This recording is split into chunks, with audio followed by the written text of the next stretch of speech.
professional. We have to be professional here. Here comes Brandon giving me the letters for tonight, and it's not that one. It's not. Oh, we do you say. You're saying it. I don't want an empty cup. Say hello, Em. I don't want an empty cup. You can't come in and tip up the... It's all over the papers. These are the letters for tonight. We're going to that camera. Got coffee all over me now. 1, 2, 3, duck. My husband keeps whacking our 4-year-old twins across the legs. It's a question about whether we should still be whacking our kids to discipline them, or have we got something more sophisticated now? Have we become vultures in our thirst for strange news stories? And what's that about? Well, either Queen Elizabeth or Prince Philip supposedly died last month, didn't they? But neither one of them was dead, and the press just hung out the front waiting for news of their death. And the last letter tonight, how bad did the panel... Do I get a coffee soon? How bad did the panel see the next 4 years, maybe 8, for our world because Donald Trump's the President of the United States and the leader of the free world? Is he really? Oh, it's an empty cup again. Say goodnight. Good night. Good night. You won't see her again. But don't go away because we've got Sweet and Sour starting right now. Got a problem, big or small, would a miracle be nice? Our motley crew is back, churning out advice. You might even laugh a bit in the following half hour. Park your backside on the couch, cause baby it's time for Sweet and Sour. Right here on Sweet and Sour. Sugar in there, baby. It's time for Sweet and Sour. Not so there. It's time for Sweet and Welcome Sour. back to Sweet and Sour, ladies and gentlemen. Lovely to have your company. Gary Mitchell with you for the next half hour. Who have we got on tonight? Let's meet him right away. Hello, Lewis. Good evening. How are you, sir? I'm all right, I suppose. What's happening in the world of... Are we allowed to talk about pharmaceuticals or are we not? No. Okay, we won't talk about pharmaceuticals. Okay. All right, let's talk about your lovely little family. Okay. Two, Yes. she's still a tyrant. No, well, she walks with the gut. So She walks with a gut. She's waddling. She's Oh, wow. really cute. All right. And your boy? And How's your boy? cheeky. He's good. He's 6 foot tall. Wow. Curly hair. Wow. Welcome to the show, sir. I haven't seen you for a while, so it's good to have you back. 5 weeks ago, yeah, it's been a while. 5 I weeks? suppose. 5 weeks? No. First timer to the show. Hello, Katerina. Hello. Nice to have you here. Good to be here. You're a fashion blogger. That I am, yep. So, do you go to every single fashion show that you can nail? I try. And write it up? I try to, yep. Do you go interstate as well, or is it just... I haven't been interstate yet. Hopefully next year or end of year, but definitely on the cards. And how's the fashion blogging going? How many followers have you got? Is that how it works? Yeah, You got the yeah. followers? Almost 17,000 at the moment. 17,000? Yeah, yeah. You're doing something Almost. right. 17,000? Almost, yeah. So I'm at 16.8 at the moment. I'm at 16 followers. That's okay. I've got a factor of 1,000 to... Welcome to the show. How many have you got on yours? None. I'm not that You haven't- popular. Oh, no. that's not true. No. I just don't look at that. It's important for Katerina in her world. It's important for me. Those Yeah, of us is who that are important to insecure. Those of us who are insecure need to have a lot of likes on their Facebook. I'm determined now to get Katerina up to 17,000. And one. 17,000. Yeah. 17,002. I'm going to go and like you now. Yeah. Yeah? Yeah, no. You don't do Facebook? I do, but I don't look at the numbers. Why not? I just don't. You're good. Damon, do you look at the numbers? Every second of my life. And it's really depressing. Yeah. Are you on Facebook? No, I'm not actually. You're not? I still fight the power, man. Oh, well Yeah, done. thanks. Smart man. I'm worried that people don't know if I'm having a ham and cheese sandwich or something, so. But that's okay. Oh, do you see? Oh, yes. really? All the Yeah, I people know. who put their food up on Facebook. I'd never put a food post up, I'm happy to say. Thank you very much. Here we go, letter 1. You ready, sir? Oh, so ready. 1, 2, 3, duck. Dear Sweet and Sour, I'm at my wit's end. My husband keeps whacking our 4-year-old twins across the legs. It's his natural default in delivering his version of discipline. It's barbaric, it's primitive. It certainly does the trick because the twins become so scared to repeat the behaviours from which we're trying to direct them away, but it also impacts on them so negatively that they've learnt to hit each other too. My husband says that's because they're boys, But I know many young boys, my nephews, neighbours and so on, who are delights at every age, and they have never been whacked and also have never learnt to whack anyone else either. Am I wrong here when I want to use more sophisticated methods of discipline like respectful conversation, positive reinforcement, and occasionally when the boys are really bad, I isolate them from each other and their toys, and believe me, it works. Should I just shut my mouth, listen to my husband who says a simple whack across the legs was fine for him and it will be fine for our boys? It's a problem and it makes me so anxious when he hits them. The last thing I want to do is confuse the message and rush to console the twins when their dad disciplines them, but I'm having enormous trouble keeping silent at the time of its happening. Who's right here, please? This is very important. Catherine of Prospect in South Australia. Foni, straight to a mum. A whack? Look, I wasn't an easy child to raise. I know that this may shock you. What? What? I know, it's phenomenal, That really. accounts for your lack of likes on Facebook. That's exactly right. And but my only friend is my mum. No, I'm joking. But the thing is that, you know, we had to push mum. Like, we had to really push mum to get to that point. And there were a lot of warnings, and there was. Catherine's actually saying. She's actually worked out her children's currency, and we were discussing this before we came out. Everybody has a currency. Her children have a currency. It's their toys, it's separating them from each other, and it's working really well. So you don't actually have to go to the natural default. This is probably her husband's, this is what he's been modelled, and that he's only doing what he knows and what he's seen. So I understand that, and they're small and they're overwhelming. You know, kids are scary. Kids are scary. Very scary. But you know what? They need to come at it as a team, and they can't be against each other. So they've got to actually work out. It's like combat. You've got to speak to your Yeah. husband. Yep, they've got to Alright. come at it from the same place. Damo, Whew. Foni's done it all for us. That's it, But this is Next. this is very important. I don't care what the other three of you have to say. Very important. There's a clear contradiction in Catherine's letter here.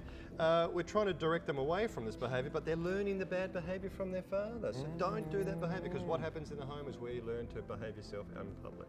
yeah, that's very true. That's probably the whole point here, isn't it? And it's very scary. As they grow up, they're going to learn to be a little more physical than they otherwise really need to be or should Absolutely. be. What happened to me is how I will behave to others. Lewis, were you whacked as a kid?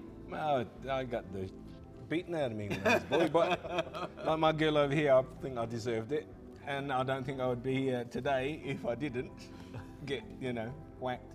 But I mean, I don't believe in whacking kids, because the kids, they're little tiny kids, so you gotta love them, cherish them, all that jazz. But yeah, in my case, it was warranted. In my children's case, it's not warranted, because Didn't have to. the headlock and that dark room underneath Did the trick. that's the trick. So I don't know. But no, don't beat your kids. Whatever your name is from South Australia, Catherine, don't even beat your kids, man. Just Dark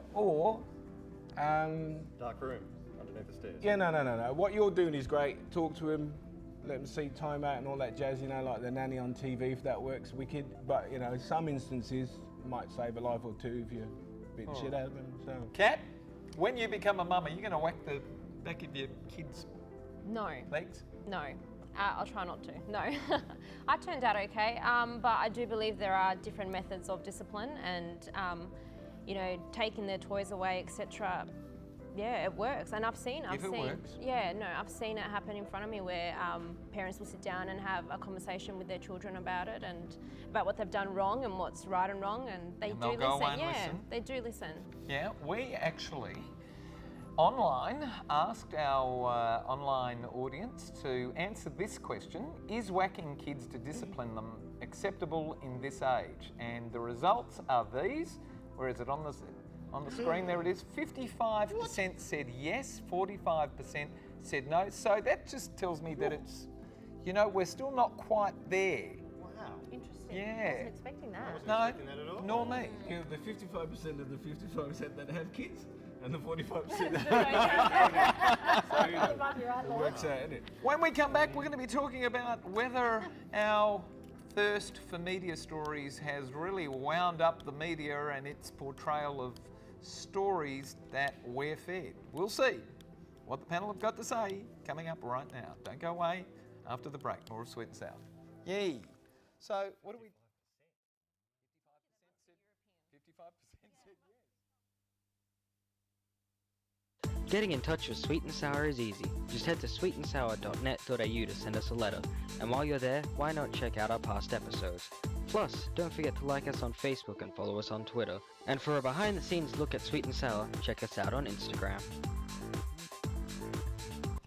And for everyone who does write us in a letter that we discuss on the panel, we're going to send it to the movies courtesy of our very lovely Natalie Cameron and NRC Communications. And the movie we're sending you to this week is, there it is, Viceroy's House.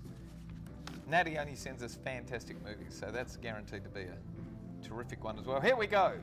Long live the King. Dear Mitch and panellists, last month when everyone thought either Queen Elizabeth or Prince Philip was dead, I had so many of my work colleagues slam Prince Charles as the incoming monarch. I didn't even think of that when I heard that news story. I didn't even think about Charlie. I was interested to see who was dead. It was one of those gutter exercises where everyone just hopped in because they could, and it was simply awful, especially for someone like me who grew up in England, is just a few years younger than Prince Charles, and has always had an enormous respect for him and his very progressive, modern and sophisticated views. He's very much a modern man, yet the condemnation he received was both disrespectful and, in my view, unwarranted.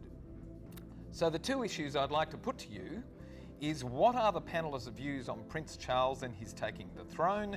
And secondly, how is it that we've developed such a thirst for news, fake and bizarre, that we are now in the new news cycle of speculative news? Good. The new news cycle of speculative news. Well read. Good. Try doing that with a double scotch. Neither the Queen nor Prince Philip were dead, obviously, but the thirst for a headline had the world's press and social media go berserk, telling us to expect an imminent announcement of one of their passing. Have we become vultures in our thirst for strange news stories? It comes to us from Kenneth of Kingsford in New South Wales. Straight to you, Lewis. Yeah. Yeah. Have we become vultures? I'm a vulture for bizarre news. Love bizarre I think news. I'm learning to become a vulture too. You know, you're attracted by quirky things. It's bizarre. Absolutely. Yeah, I like Charles. Hopefully, if Queen Mama steps down. Are you still a British citizen? Yes. Don't tell immigration. But you're allowed to be. No, we're allowed I'm to be. kidding, I'm kidding. Are you an Aussie citizen as well? I'm a permanent resident, so I'm here for good. Just got to get visa every time I get back in. What year did you get here? 88, yonks ago. So can you vote? I can. Okay, all right, okay. Because I knew there was a quirk and it's you fit. Well, yeah, they've asked me to.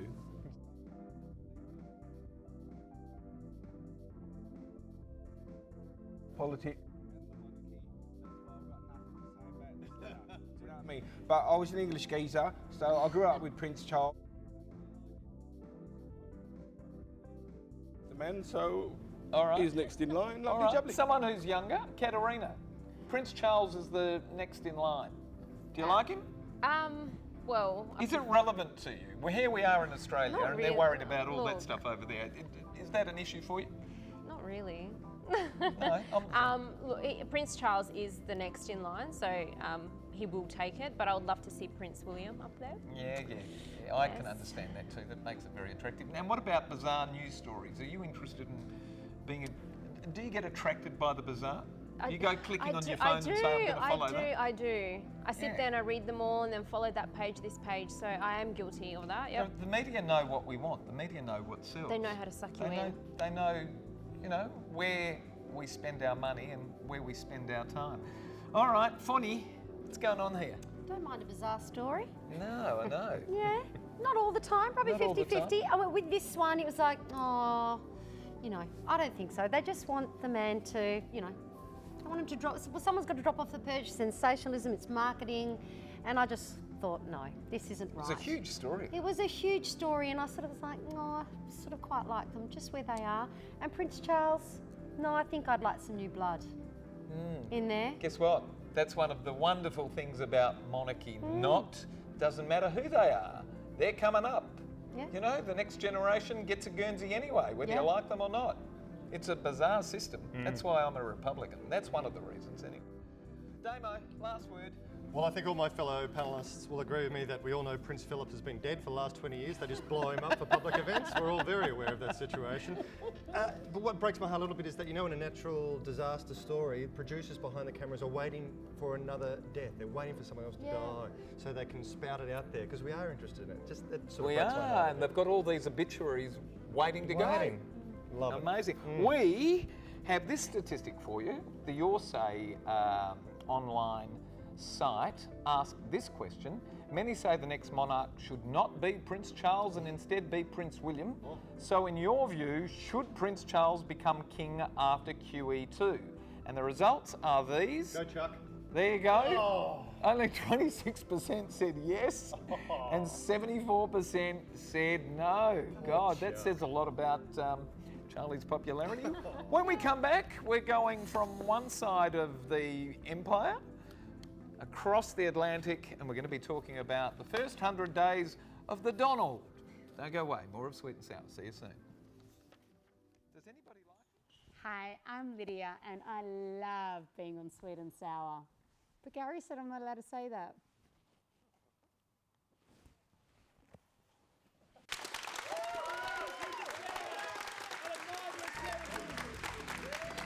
Wait, they'll never get me here. That's what happened. You don't know what we're talking about. We're going straight into the letter D. Panellists. The Donald has been the US president for over 100 days. I didn't like Clinton, I'd like to say up front, but does anybody have anything good to say about this horrible billionaire who can't stop lying and is doing everything he can to line the pockets of his rich mates? The biggest issue I have is that he is so very ignorant he still doesn't believe in climate change. Even Tony Abbott knows climate change is real. He is, in my opinion, one very dangerous individual who wallows in his dismissal of science and social justice, all for the sake of the almighty dollar. When the very first announcement made by the new French president is to invite the climate innovators in the US to take up positions in France because of the almost complete shutdown of funding related to climate change in the US, you know how the rest of the world is viewing Trump and his mindset. How bad do the panel people see the next 4 years, maybe 8, for the plight of our world? And it comes to us from Sia of West Leederville, just down the road in WA. Damon, Yeah. you're up. Do you like the Donald? No, I don't have a whole lot of time for the Don, I'm afraid. I think it's a dangerous plight for the world. I really do. I think the day after he took office, he took down the lesbian, gay, bi, link to the White House's website. The day after it got taken out, which I think is very cruel, And they all voted for it. I'm sympathetic to, repress part of the... but even though we might all agree that the electoral system over there is messed up, what's more concerning to me is there was enough people, even in that messed up system, to get that man over the line, which shows Get that man over the line. that's millions of people voting for what he stands for. Isn't that bizarre? It's upsetting, to say the least. Upsetting for the next 4 years. Yeah. Any good to come of it? No? No. No, you don't like him? No, I can't. I still can't accept that he's in office. It's happened. I can't. Yeah. And the thing is that he may be in there for another 4 years, and it may be 8, because I can't believe he's actually there in the first place. The key words here are horrible, dangerous, and all for the sake of the almighty dollar. I think that he doesn't care about climate change. If it doesn't affect him directly, he doesn't care about, Future generations. he doesn't care. He cares about Health of the himself world. in the here and the now, and having the chair and having tantrums like a 4-year-old. I can't bear him. The most I can't bear offensive him. thing for me in these first couple of weeks is that his mind has had to spin this new phrase that we have. Alternative facts. How good was that? Coming from the White House, the leader of the clever. free world is now delivering alternative versions of facts. That was great, wasn't it?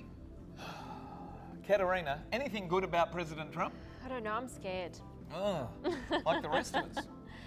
But look, I think the American people were looking for a change and they were hoping for the better.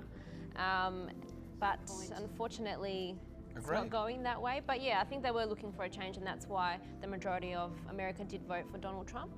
And then, you Yeah. know what? And I understood that frustration too, because even in Australia, we've got that frustration with the political system, and it seems as if the political elites do not pay attention to what's happening at our grassroots level.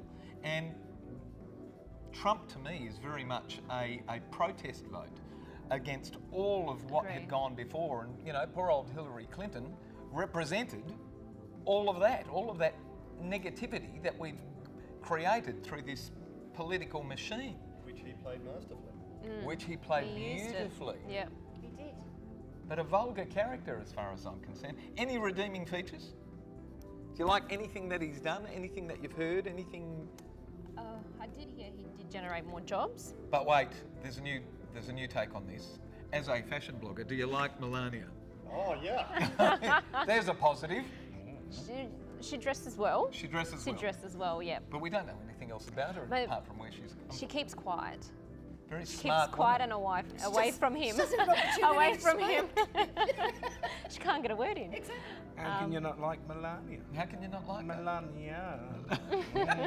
Come on, Lewis, give us the rap on I the can't dot. give you the. All right, I'll give you emotional reactions. Because when I heard Trump, Clinton, I thought she's definitely going to win. We're going to have a laugh watching him, you know, try and get there. And then he won, and I thought, oh, he's drunk. What's going on? And I felt as though, you know, give him a year. And then I thought there's got to be someone pulling in the reins, you know, like Bush. There's got to be someone guiding him which way to go. There isn't anything I like about him apart from his missus, but I do identify with the way he can straight talk people and just shut them up and go, listen, you might want to pussyfoot around this, but Bush, this is what's happening, like a lumpet. Ba-bang. Lovely jubbly. Ba-bang. I admire that quality, if that's the only thing I got on him. Well, we asked our people online for your say, and the question was, has Donald Trump been a good president in his first 100 days? You won't believe what the respondents came back with. Here are the stats right now. Oh. Oh no, we're not going to do. We're not going to put them up. Okay, we're going to go to.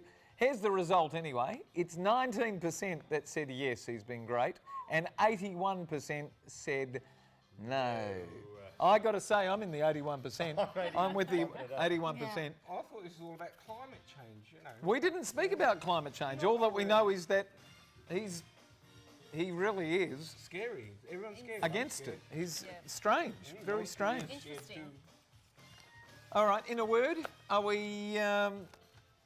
Do we sit back and think there might be some good to evolve out of all of this? He might change. He might grow into the role and go, okay, You hope so. responsibilities. Say good night and say, let's hope. Could be like a drug addict woman, but then she has kids and she turns everything around and everything's kosher. You never know. He hasn't shown that side of him yet. Positive message. Did you enjoy your time on Sweet and Sour tonight, Kat? I did. You I did? had a lot of fun. You want to come back? I do. We'll have you. Hopefully, you know, well before President Trump is out, but we want him out next week. Foni, always good to see you. It's a pleasure. Oh, we'll see you back soon. Absolutely. Damo, You're a lovely man, Gary. Thank you for having me in. it's terrific to have you, mate. Always a We'll see you pleasure. again soon. Thank all of our wonderful panellists. Thank our terrific crew. I don't crew. Can we see them all? We're packed tonight, aren't we? That's terrific. Yeah. And thank you for coming and turning on your television and being with us tonight. Thanks for having us at home. Good night, Australia. See you later. Bye-bye. See you next week. Thank you for coming.